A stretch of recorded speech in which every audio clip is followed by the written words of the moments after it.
really excited. We have a great team that we've put together because we realize that enrollment management is everybody's business.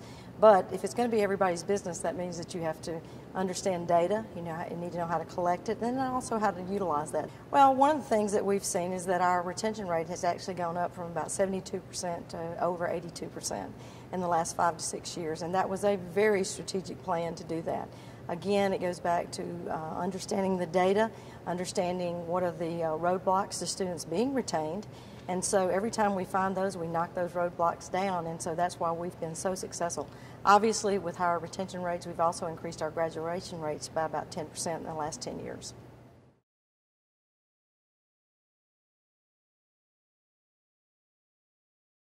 At Georgia State University, we have an Enrollment Services Center, and in that center, we serve students that need assistance with a variety of enrollment services processes. For instance, financial aid, their student account, registering and enrolling for courses, and just general inquiries. So we recently centralized our academic advising at Georgia State University, and what we found was we needed ways to really reach out to our students. We were successful at getting our ratios down, our advisor to student ratios down, but then we wanted to find a way to really be able to cultivate the student.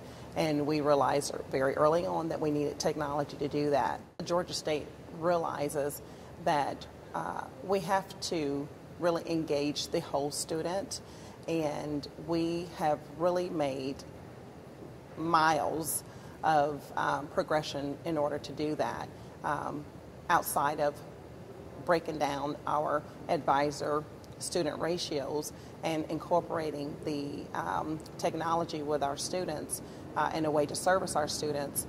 We really have taken, again, miles moving ahead to really let our students know that we're here for them.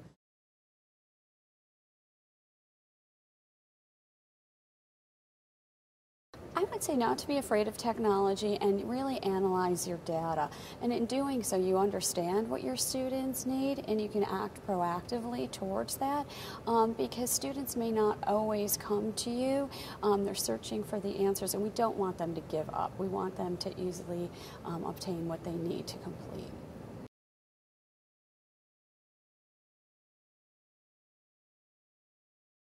The focus of my work in my department specifically deals with retention.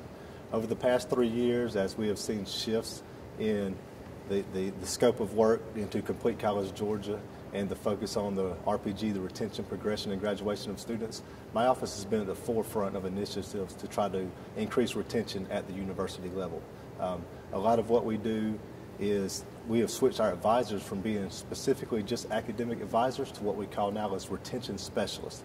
That means they are going to intervene with students not only at the academic level, which is obviously first and foremost, but they will also intervene with students and see how they're adapting to the university financially as well as the socio-emotional. Within the last year, we've also seen an increase in enrollment, and that is actually due to retention as well. We've seen a 5% increase in retention, which led to an overall increase in numbers for the university.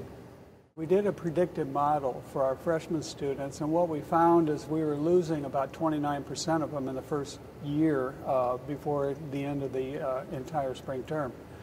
We began working on ways to intercede and to make sure that those students would stay with us and continue and progress and graduate. In order to do that, we had to develop a system that was working with our Academic Center of Excellence that could give them an early warning system based on some key elements, that if a student was dropping a course or falling behind, that they would have that information on a daily basis in a dashboard view, whereas they can intercede and take care of that problem with the student immediately.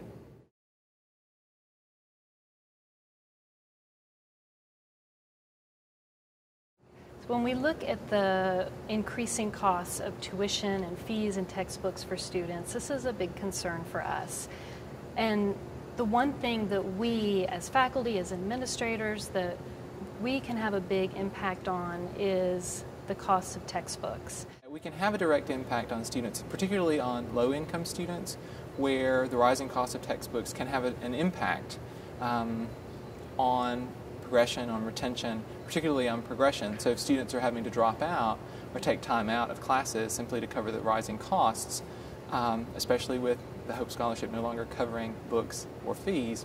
It's very important that we find solutions to this very vexing problem for higher education.